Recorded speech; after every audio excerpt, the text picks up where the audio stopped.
Video को like करके आगे शेयर जरूर कर देना। पता किया गया तो मालूम पड़ा कि वो उसका बाप था, लेकिन मैले कुचेले कपड़ों की बुनियाद पर और भोली भाली सूरत की बुनियाद पर वो अपने दोस्तों को बताना नहीं चाहता था कि ये मेरा बाप है।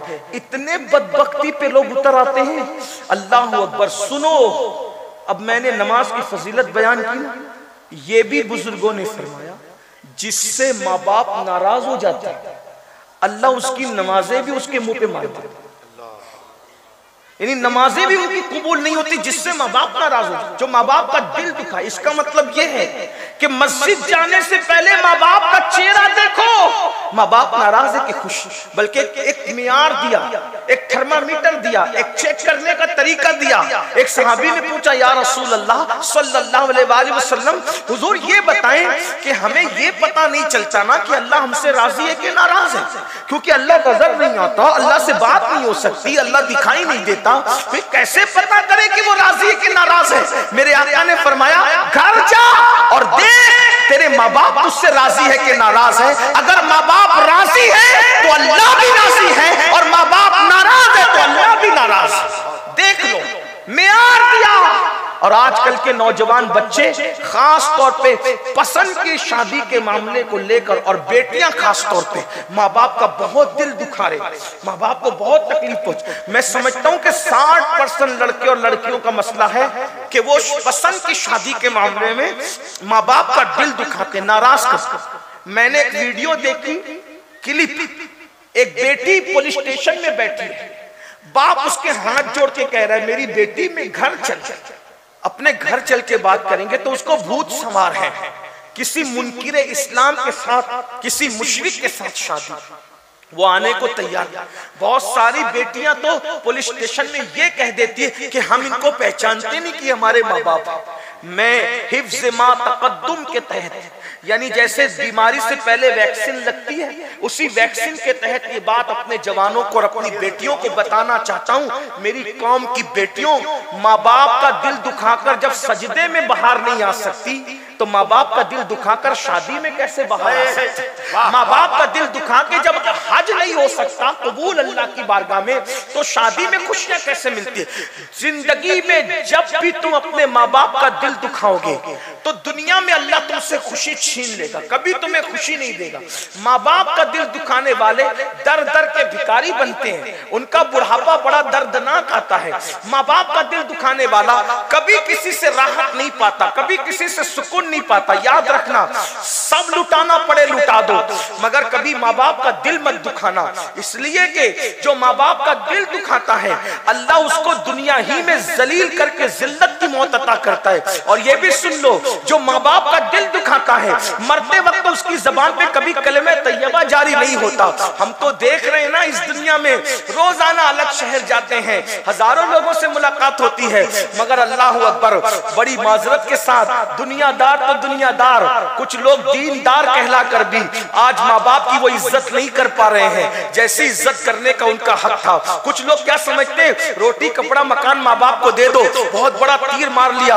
याद रखना, सिर्फ रोटी कपड़ा मकान देने पर माँ बाप का हक अदा नहीं होता। अल्लाह अकबर।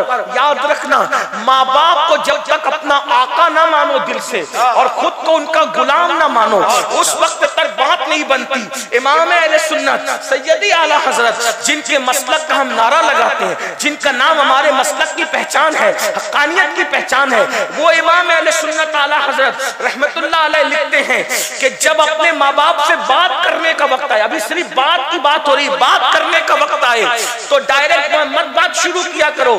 फरमाते पहले उनसे इजाजत लिया करो कि हम तुमसे बात कर सकते हैं। कितनी मुकद्दस हस्तियां ये, बड़ी माजरत के साथ भाइयों, सबके आगे हाथ बांध के खड़े रहने वालों, कभी माँ बाप के आगे भी हाथ बांध के खड़े रहते हो? वहां तो सीना तान के खड़े रहते हो, वहां तो आंखें बड़ी बड़ी करते हो, उनको डांटते हो। जो 6,000 और 10,000 की नौकरी दे उसकी गुलामी करते हो, और जिस माँ ने जिंदगी और मौत से खेलकर तुम्हें पैदा किया, जन्म दिया, उस माँ को कनीज समझते हो, उस माँ को गुलाम समझते हो, उस बाप को गुलाम समझते हो। तैयार हो जाओ माँ बाप के गद्दारों, जलील होने के लिए तैयार हो जाओ, कलमे से मौत के वक्त महरूम होने के लिए तैयार हो जाओ, जहन्नम के दरख्तों पर उल्टे लटकने के लिए तैयार हो जाओ, कितनी बड़ी दाढ़ी कर लो, कितने ही कलेमे पढ़ लो, कितनी नमाजें पढ़ लो, कितनी रोजे रख लो, मेरे नबी ने जो कह दिया सो कह दिया। तुम्हारे मुंह से जो निकली वो बात हो रही। अल्लाह के रसूल फरमाते हैं माँ बाप का दिल दुखाने वाला मरते वक्त उसकी जबान पे कलेमा नहीं आएगा, वो जलील होके मरेगा, वो रुस्वा होके मरेगा। एक बात और याद आ गई, ये भी हदीस पाक में आया, मफहूम है, जो माँ बाप का दिल दुखाएगा क़यामत के दिन वो सूअर की शक्ल लेकर उठेगा, खिंजीर की शक्ल लेकर उठेगा। अल्लाह अकबर। बल्कि फकी अबुल्लाह समरकंदी अपनी किताब में लिखते हैं, आका फरमाते हैं मुझे इतनी तकलीफ किसी के मामले में नहीं होती जितनी तकलीफ माँ बाप का दिल दुखाने के मामले में होती है। आका फरमाते हैं मैं अल्लाह की बारगाह में अर्जी करूंगा। तवज्जो करो, ये फकीर लिख रहे हैं समरकंदी और ये फिक़ह हनफी के बहुत बड़े इमाम हैं। किताब का नाम भी सुन ले ताकि लोगों को ये ना लगे कि मैं कोई मुबालगा कर रहा हूँ। क़ुर्रतुल उयून नाम की किताब है, अब तो उर्दू में भी शाये हुई है, उसको देखना, इंटरनेट पे देखना। तवज्जो करना, तवज्जो कीजिए।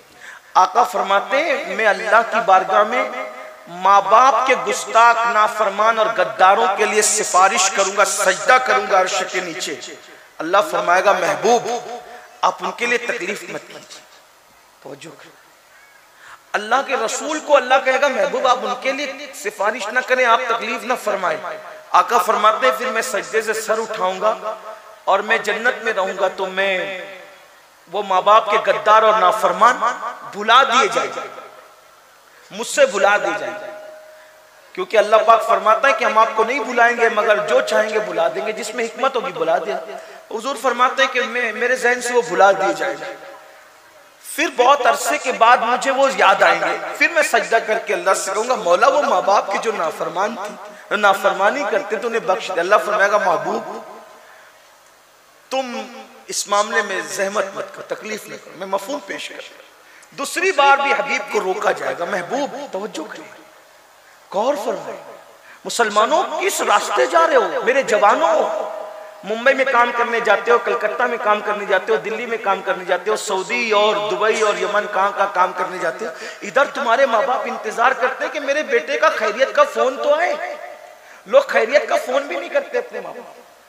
जिन लड़कियों से नाजायज ताल्लुकात कायम कर रखे 3-3 घंटा उनको मनाते रहते हैं और माँ बाप को कोई झूठे मुंह भी पूछने को तैयार नहीं। और अल्लाह के रसूल क्या फरमाते मैं दूसरी बार सजदा करूंगा, मेरा अल्लाह फरमाएगा हबीब आप जहमत ना फरमाए, रोक दिया जाएगा।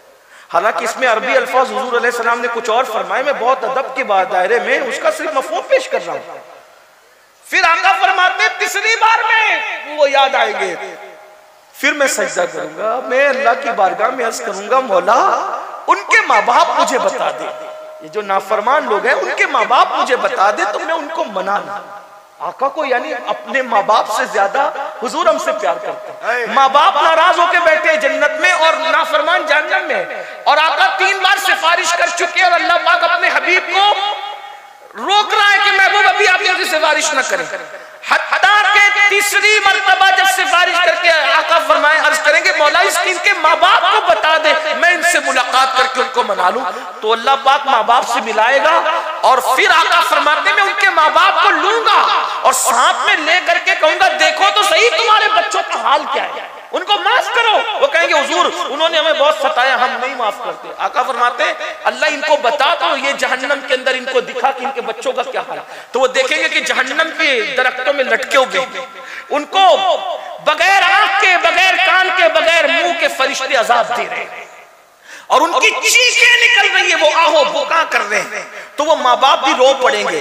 तो आका फरमाते मैं कहूंगा देखो तुम्हारी औलाद का क्या हाल है, तो तब तो माँ बाप कहेंगे या रसूल हम क्या करें, तो आका फरमाते हैं आका मैं कहूंगा इनको माफ कर दो।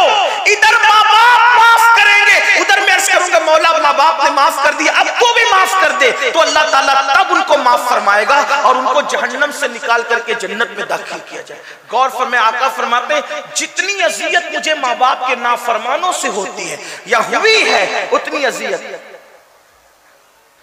हमारे कायद हमारे अमीर तशरीफ लाए हजरत का इस्तिकबाल फरमा ले, शुक्र के नियत से जिक्र इलाही बुलंद करे नारे तकबीर, नारे तकबीर, नारे रिसालत मसलके आला हजरत सुन्नी दावत इस्लामी अमीर अहले सुन्नत सुन्नी इज्तिमा नारे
ताखीर के अपने कायद अपने अमीर की बारगाह में अर्ज गुजार हूँ। देखिए ऐसी हस्तियां याद रखिए, मुकर्रिर आपकी बस्ती में रोज आते हो, खुतबा रोज आते हो, खतीब भी तो हर एक बराबर नहीं होता ना। तो एक ऐसा खतीब आज आपकी बस्ती में आया है कि हमारी जमात के बहुत अजीम मुफक्किर, जिसको दुनिया अबुल इखलास कहती है, कुछ लोग जो वो अल्लाह अकबर अपने जमाने का अजीम मुखलिस कहती है, जिसको लोग लिसानुल अस्र कहते हैं। हुजूर मुफ्ती आजम जिसका खिताब सुनने के लिए जो वो मुश्ताक रहा करते थे, वो हस्ती ने कहा कि अमीर सुन्नी दावत इस्लामी का एक खिताब सुनकर कि ये ऐसा खिताब था कि जिसके एक जुमले पर पूरी किताब लिखी जा सकती।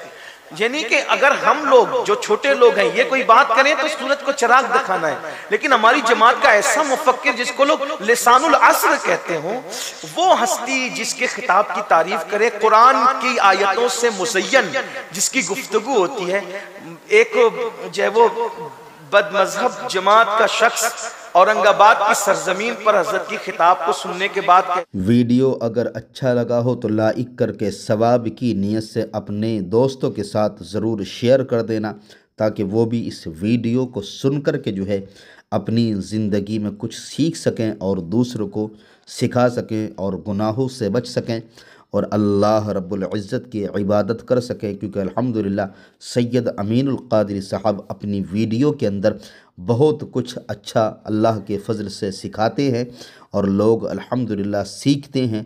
बड़े बड़े गुनहगारों ने सीख करके जो है अपने गुनाहों से तौबा कर ली है और नमाजी बन गए हैं, गुनाह छोड़ दिए हैं। ये वीडियो अल्हम्दुलिल्लाह सवाब की नीयत से अपने दोस्तों के साथ ज़रूर शेयर कर दें। अल्लाह हाफ़िज़। अस्सलामु अलैकुम व रहमतुल्लाहि तआला व बरकातुहू।